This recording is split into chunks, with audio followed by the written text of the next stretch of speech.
그 머리에는 금면류관이 있고 그 손에는 예리한 낫을 가졌더라.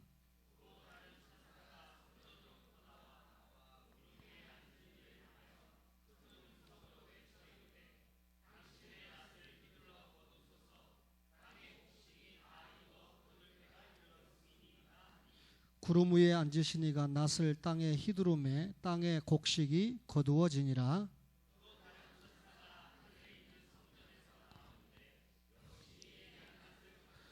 또 불을 다스리는 다른 천사가 제단으로부터 나와 예리한 낫 가진 자를 향하여 큰 음성으로 불러 이르되 내 예리한 낫을 휘둘러 땅에 포도송이를 거두라. 그 포도가 익었느니라 하더라.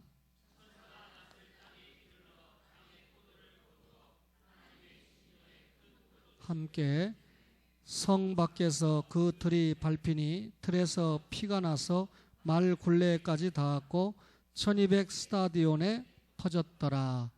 아멘. 이 요한계시록은 전부 22장으로 구성되어 있는 성경인데 10장부터 14장까지만 보면 요한계시록의 축소판이다 이렇게 말할 수 있습니다. 그러면 우리 10장에서 지난번에 9절의 말씀을 봤지요. 10장 9절에 보니까 내가 천사에게 나아가 작은 두루마리를 달라 한즉 천사가 이르되 갖다 먹어버리라. 내 배에는 쓰나 내 입에는 꿀같이 달리라.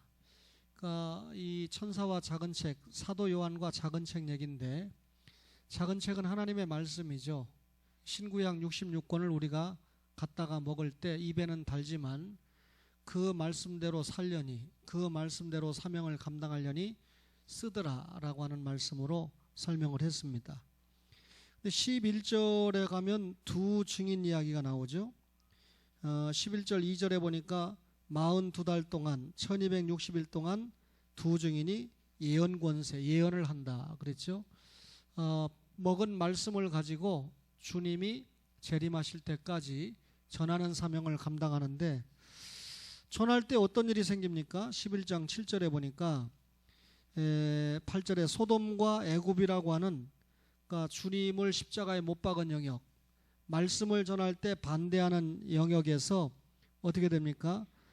두 증인을 죽인다. 7절 마지막에 보니까 그들을 이기고 그들을 죽인다. 순교를 불사하면서 하나님의 말씀을 전했다 그 말이죠.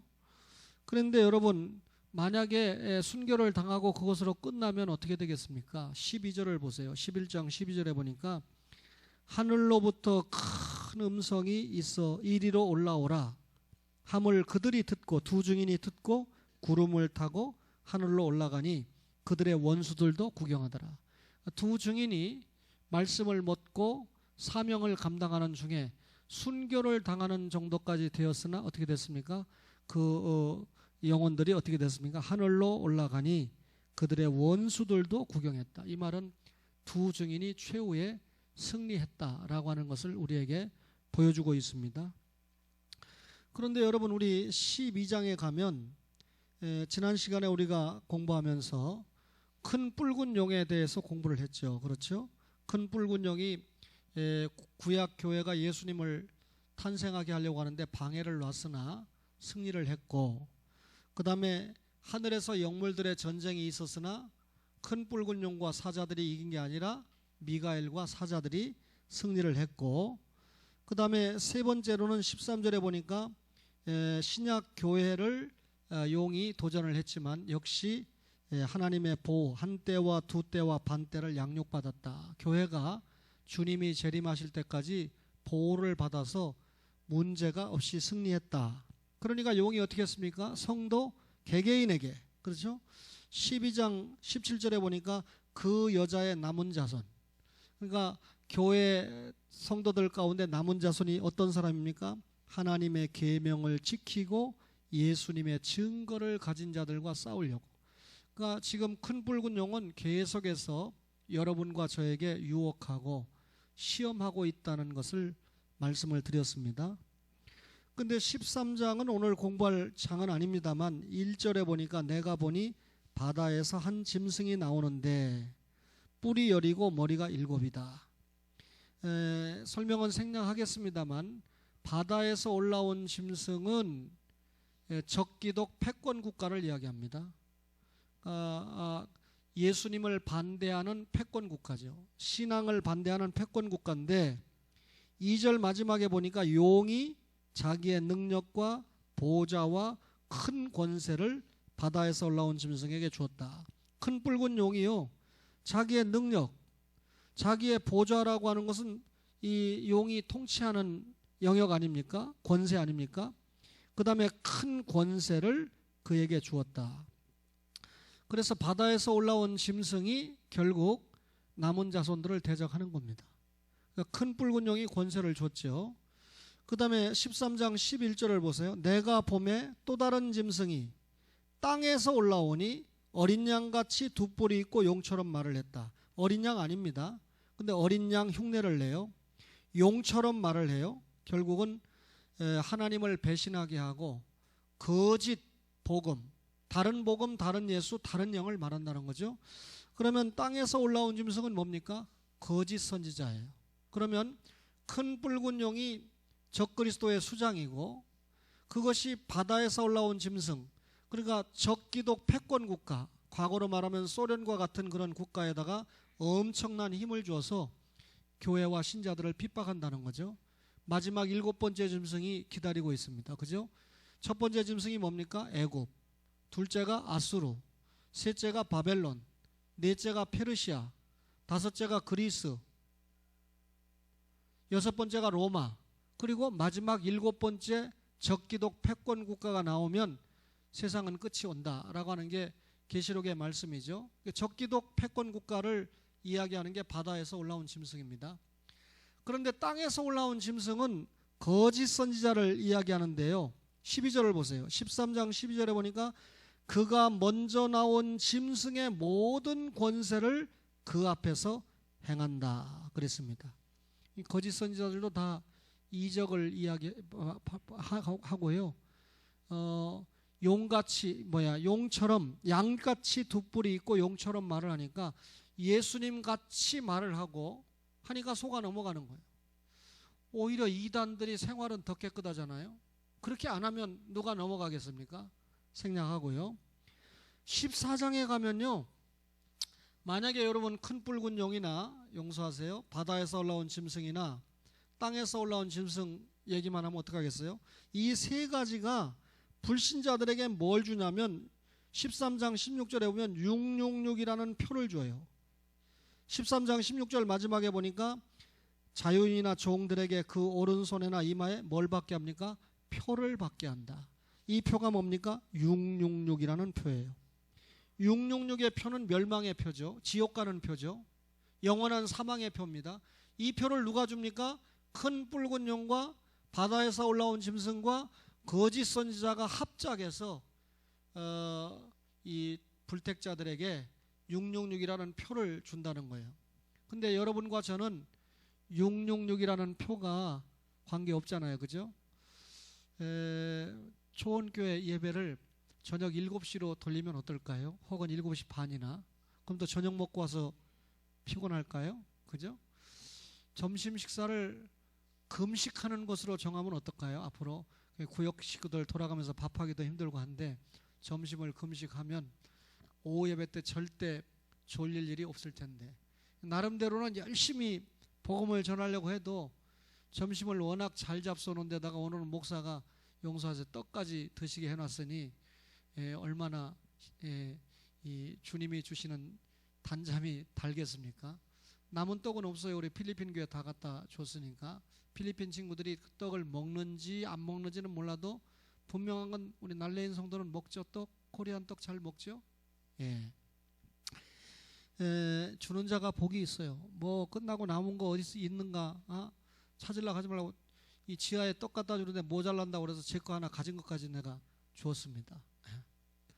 그러다가 처음에 김교천 장로님 나가시자마자 내가 떡 드렸는데 1등으로 나오시길래 안 받으시더라고요. 그래놓고 떡 다 없어졌는데 찾는 거예요. 그래서 제 아내가 받은 거 드렸어요. 이번 주에 김교천 장로님이 저를 불러서 식사 한번 사리라 이렇게 생각합니다.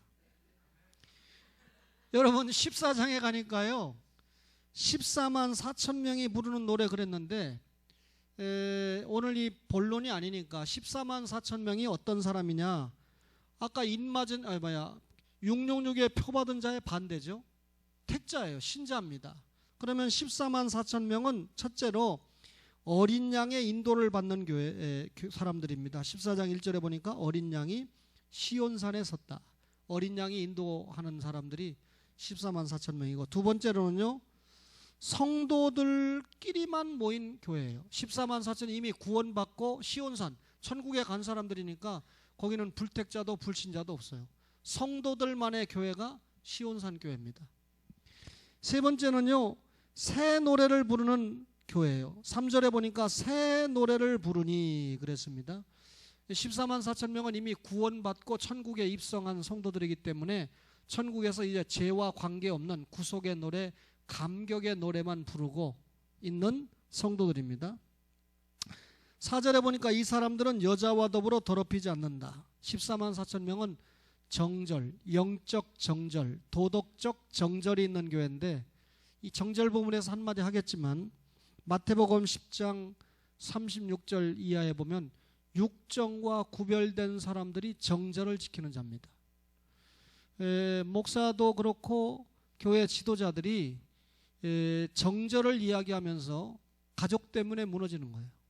그래서 저는 용서하세요, 옛날부터 이야기했지만 아들 하나 낳고 치웠으니까 하나님 편에서 볼 때 잘한 거 아닐지도 몰라요. 고생스러워도 목사 집안에 자식 선은 나면 어쩌다 하나 탈선하는 자식도 있겠지만 일반적으로 예수 믿고 신앙을 이으니까 자식을 많이 낳는 게 좋지만 교회에 부담 안 주고 저 자신의 목양사역에도 지장을 받지 않기 위해서, 제가 지금 여러분 고등학교 3학년, 중학교 2학년 딸려 있으면 또 대학생 하나 이렇게 해서 4 정도 있어가지고 그러면 지금쯤 제가 얼마나 여러분 힘이 들겠어요.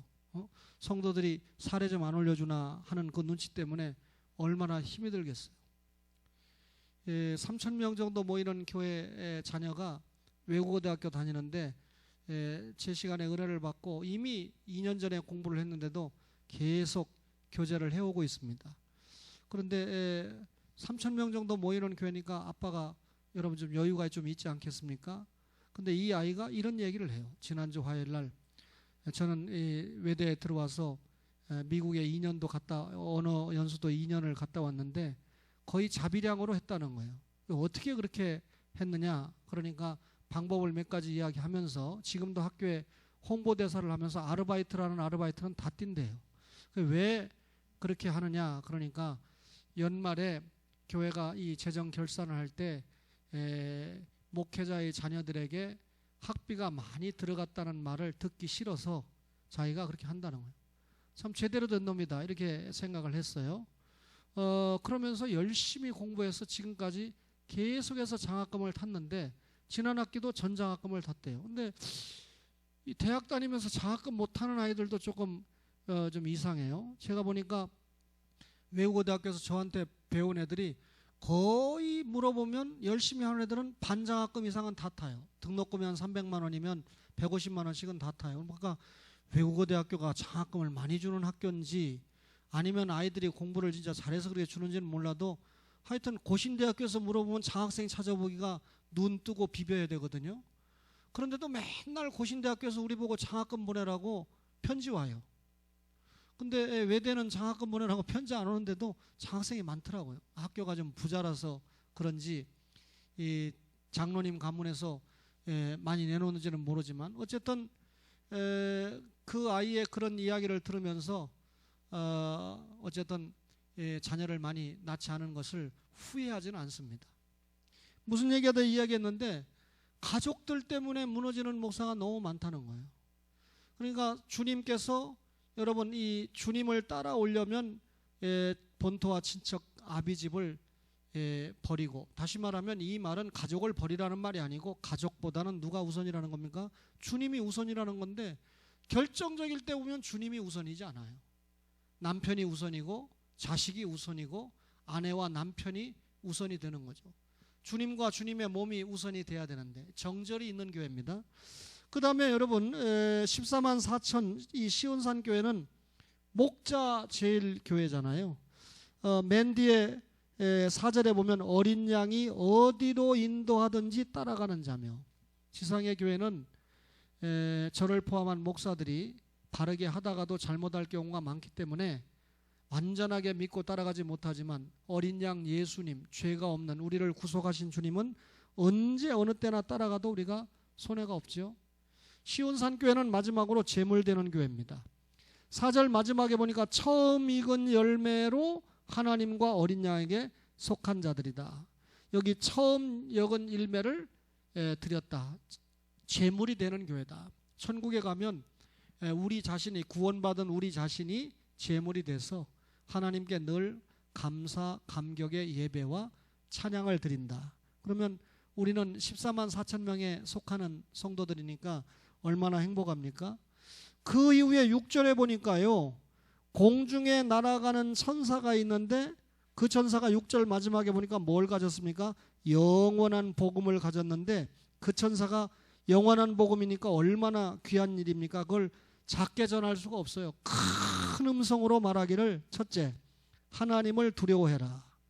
신앙을 제대로 가져라, 그 말이죠. 두 번째가 그에게 영광을 돌려라 그랬습니다. 신앙생활을 하는 신자가 본분을 똑바로 해라, 그 말이고, 이는 이유를 설명합니다. 그의 심판의 시간이 이르렀다. 그러면서 마지막에 그분을 경배하라. 영원한 복음을 가진 천사가 우리에게 권면을 합니다. 두 번째는 8절에 보니까 둘째 천사는 큰 성 바벨론 천사인데, 큰 성 바벨론은 이제 다음 시간에 한 번 더 하고 계시록을 마치려고 하는데, 큰 성 바벨론은 우리를 넘어뜨리는 계시록의 5대 원수 중에 마지막 원수예요.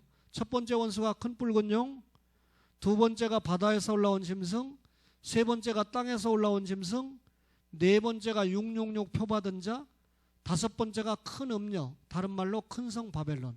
근데 큰 성 바벨론이다. 왜냐하면 바벨론이 우리를 유혹하는 게 너무 크기 때문에 큰 성이다 그랬어요. 유혹과 미혹이 너무 크다는 거예요. 지금 이 세상이 큰 성 바벨론이죠.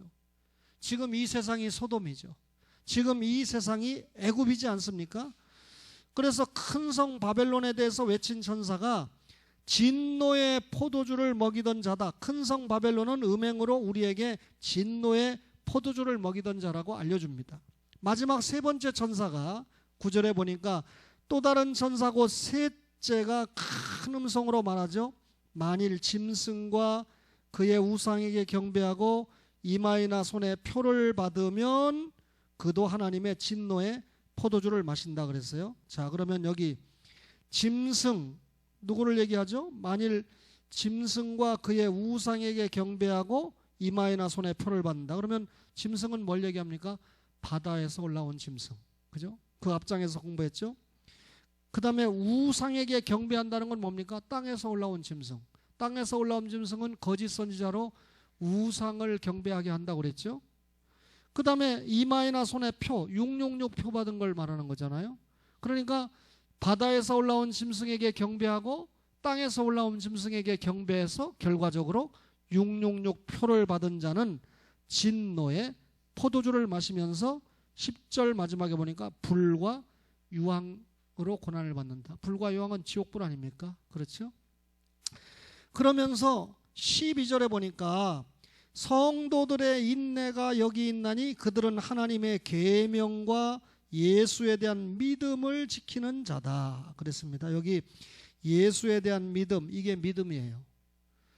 말씀에 대한 믿음입니다. 예수가 말씀이니까. 그 다음에 그 앞에 하나님의 계명, 여러분 계명은 명령을 지키는 걸 얘기하죠. 행함을 얘기합니다. 그러니까 하나님의 말씀을 지키는 자, 이런 사람들이 성도들의 인내가 여기 있다라고 인정을 받는 거죠. 예수님 재림하시는 그 시간까지, 여러분과 저가 개인적으로 죽음을 맞이하는 그 시간까지 여러분 예수에 대한 믿음 지키고 그 다음에 하나님의 계명, 행함의 믿음을 보이는 인내를 우리가 보인다는 것, 이게 좋은 성도죠. 그렇죠? 그러면 오늘은 우리가 추수감사 주일로 지켰는데 마지막 수확이라고 돼 있죠. 14절 이하에. 13절은 제가 장례식 때 많이 전했던 설교인데, 제가 주님의 품에 안겼을 때 누가 설교해 줄 때 신 목사는 기록적인 축복을 받았다 해주면 얼마나 좋겠어요. 그 기록적인 축복.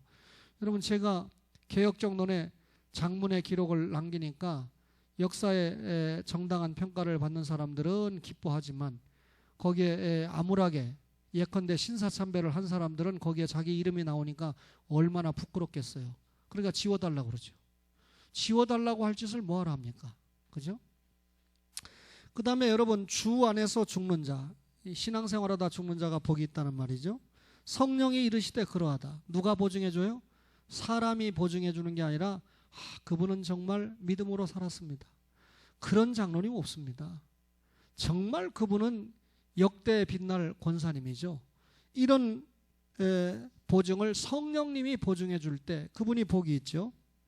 그들이 수고를 그치고 쉬리니, 여러분, 제가 일기를 쓰지만 아무리 일기를 써도요 쉴 새가 없어요. 끝나고 나면 또 다른 일이 있고 끝나고 나면 또 다른 일이 있고. 이상규 교수님이 오셔서 그런 설교를 했는데 자기에게 하도 일이 많으니까 죄 지을 시간이 없더라.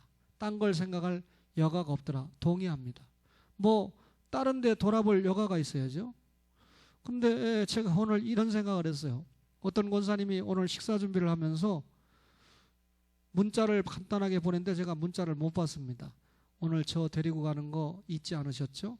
이렇게만 딱 보냈어요.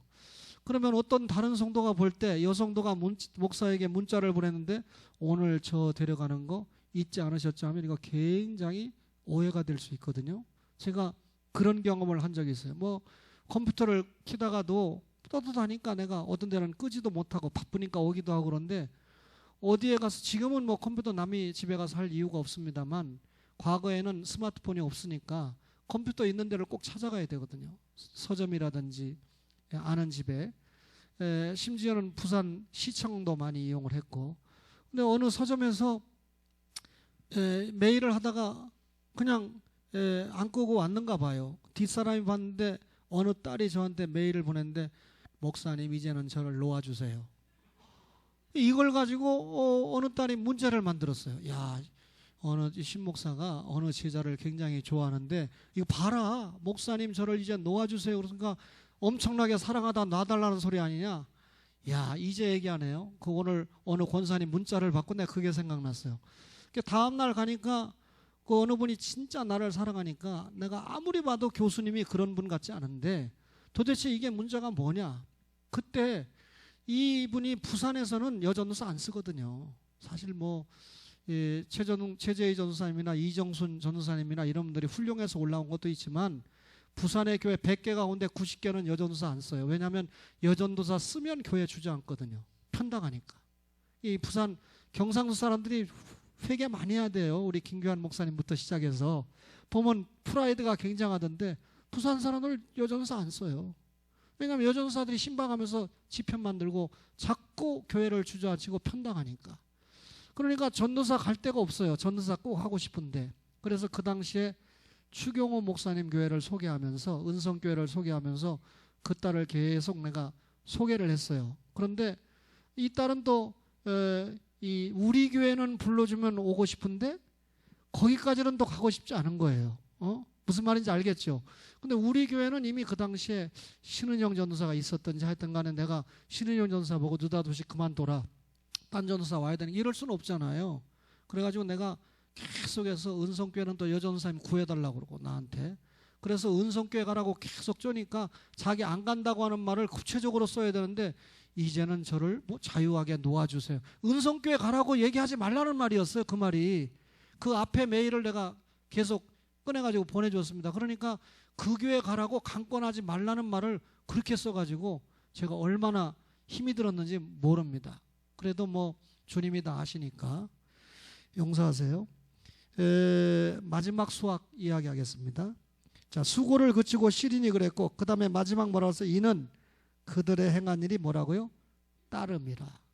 여러분과 저가 주님의 일에 얼마나 수고했느냐에 따라서 상급은 분명하게 금세와 내세에 드러난다 그랬죠.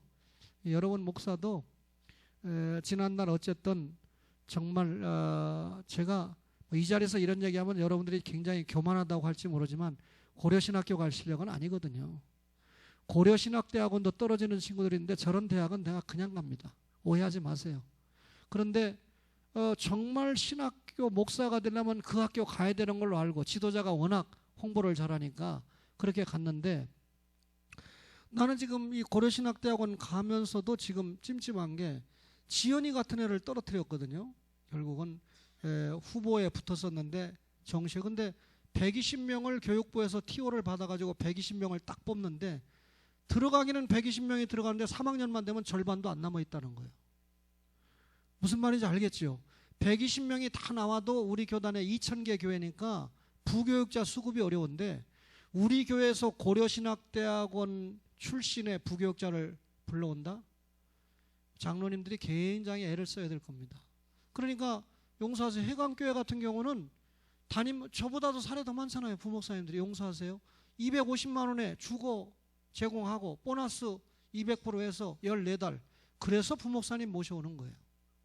그러니까 이상철 목사 같은 경우 굉장히 희생하고 충성하는 종이죠. 현재의 고려신학대학원 나온 이 제자들의 후배들의 주가가 이렇게 높습니다. 머리는 좋죠. 희생하는 사람이 있겠죠. 그런데 그 중에는 안 그런 사람도 있는 거예요. 제가 이번에 가서 좀 후배들 좀 인상 좀 보고 소리 좀 지르려고 제가 마음을 먹고 있습니다. 불행한 일이잖아요. 그것도 엊그제 기독교부에서 봤어요. 120명을 뽑는데 올라갈수록 읍되는 거예요. 2학년은 뭐 80명, 3학년은 60명도 안 남아있다. 그러니까 막상 주회종 하겠다고 들어와서 이런 일 저런 일 그런 일 때문에 포기하거나 아니면 뭐 대학원생은 군대 가는 경우는 거의 없어요. 다 대학 졸업하는 아이들만 뽑으니까 군대 문제 해결하고 오는 아이들이 99%니까 점점점 주님의 종이 되려고 하는 사람이 없어지는 그런 판국이죠. 교육부 인과 관계없는 학교 가서 제가 강의를 하고 있습니다만 신학교는 역시 숫자가 줄고 있어요. 옛날에는 숫자가 많았거든요. 그런데 이제는 교실마다 숫자가 점점점 줄고 있습니다. 도리 없는 현상이죠. 그러니까 제 마음에는 약간 교육자로서는 자격이 부족해도 예수를 믿는다는 게 엄청나고 또 주님의 복음을 전하는데 자신의 마지막 생을 사용받겠다고 하는 게 귀하다고 여겨서 최선을 다해서 가르치려고 애를 쓰고 있습니다.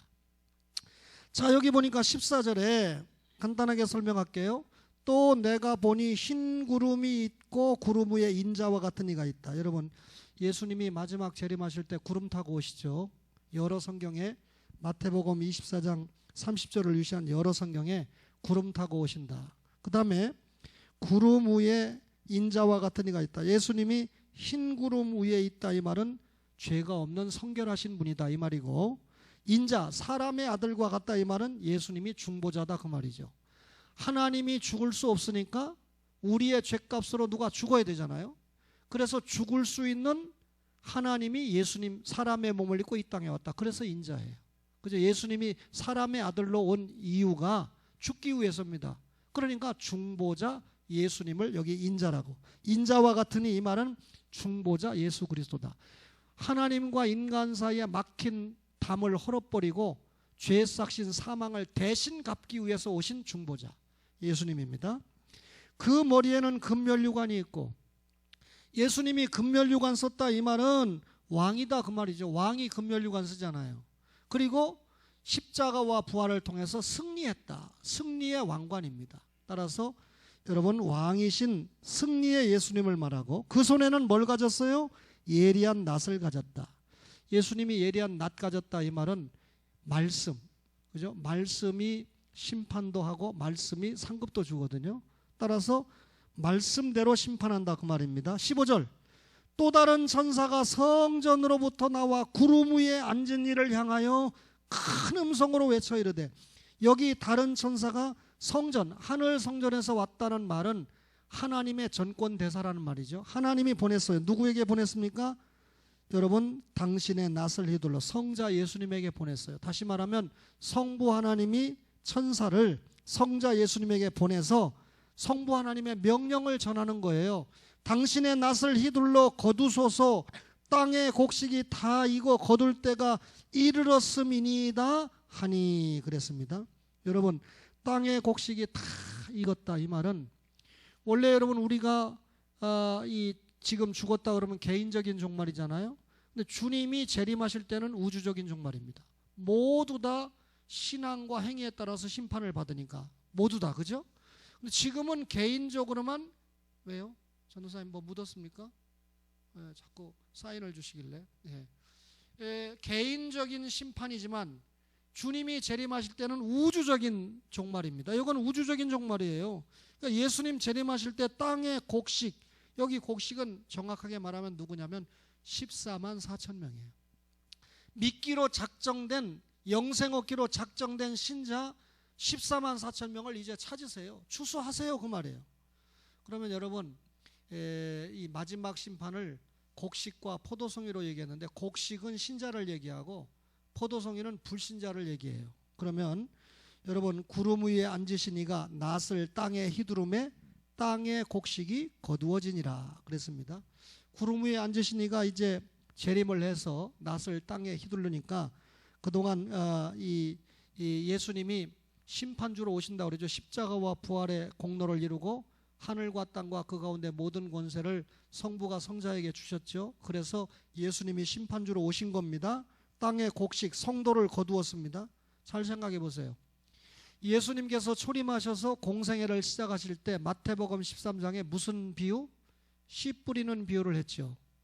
그래서 여러분, 옥토에 말씀이 떨어진 자는 100배, 60배, 30배 결실이 있다 그랬죠. 그러니까 성도를 씨에다 비유해서, 씨 뿌리는 비유에다가. 그런데 이제 마지막에는 어떻게 했습니까?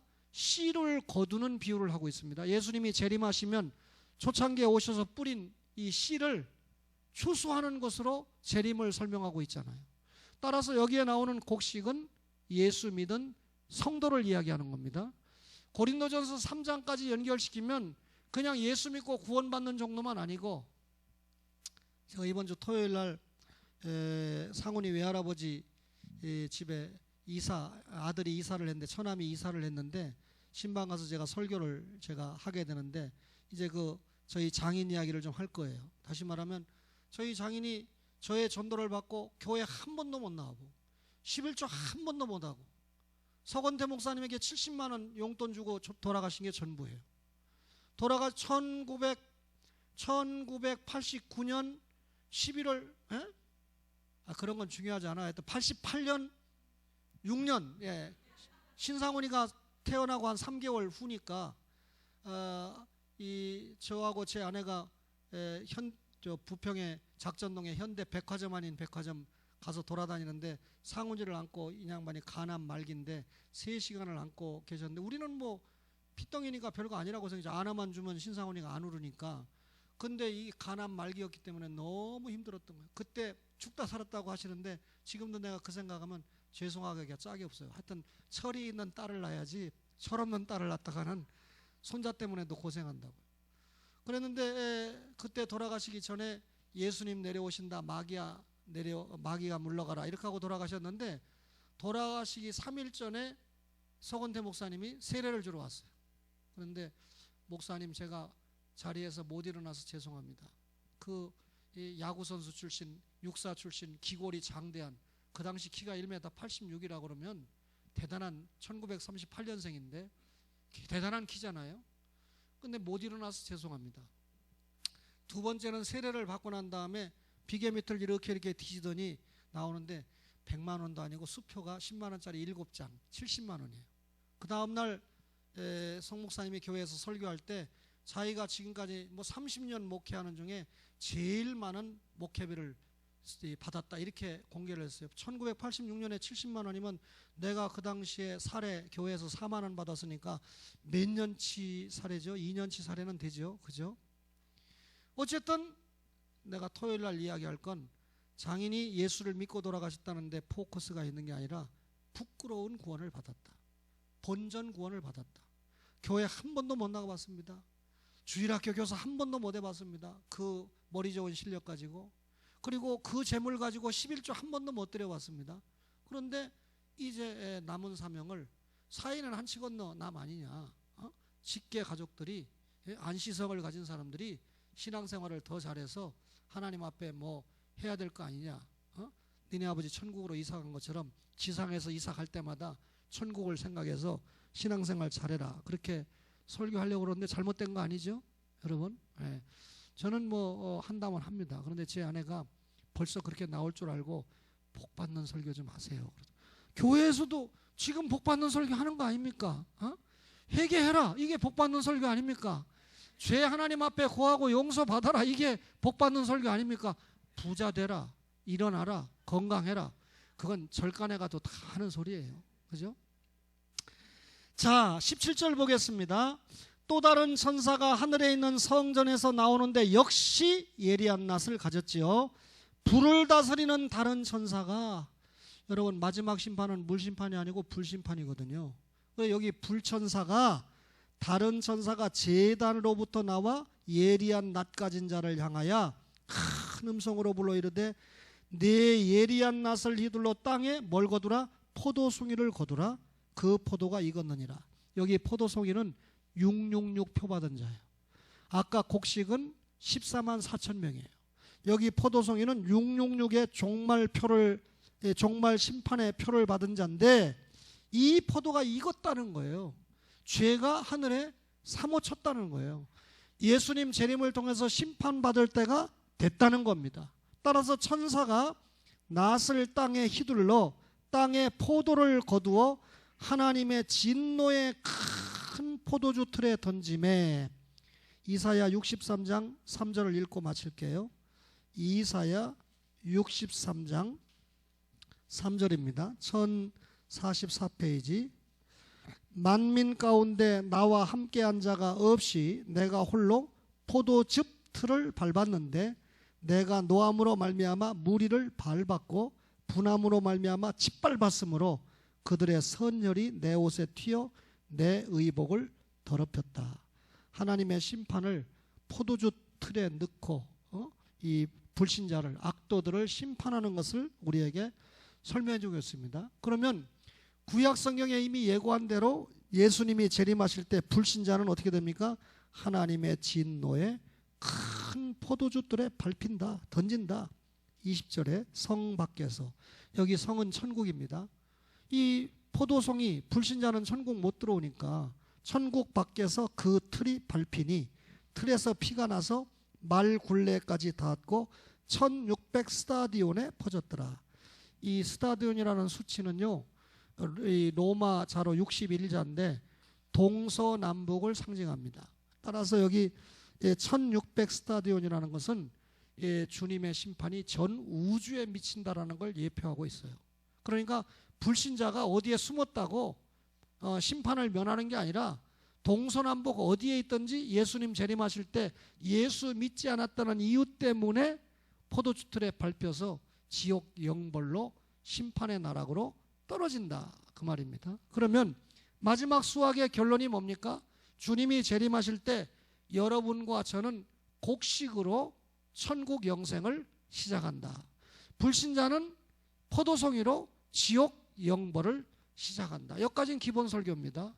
그리고 예수 믿은 여러분과 저가 어떻게 신앙생활했느냐에 따라서 부끄러운 구원이나 본전 구원이 아니라 하나님 앞에 상급을 풍성하게 받는 구원을 받는다라고 하는 것을 우리 이 교회에서 가르치죠. 우리 개혁신앙을 가진 교회에서는 상급신앙을 분명하게 가르칩니다. 저는 부족하지만 저와 함께 신앙생활했던 여러분들이 개혁교회를 이루어서 주님이 예비하신 상급을 풍성하게 받아 누리는 그런 성도가 되기를 바라고 있습니다. 그런 성도가 되셔서 이 추수감사절에 다시 한번 주님의 추수의 알곡으로, 알곡신자로 이 추수가 되는 여러분과 저가 되시기를 주의 이름으로 간절히 바랍니다.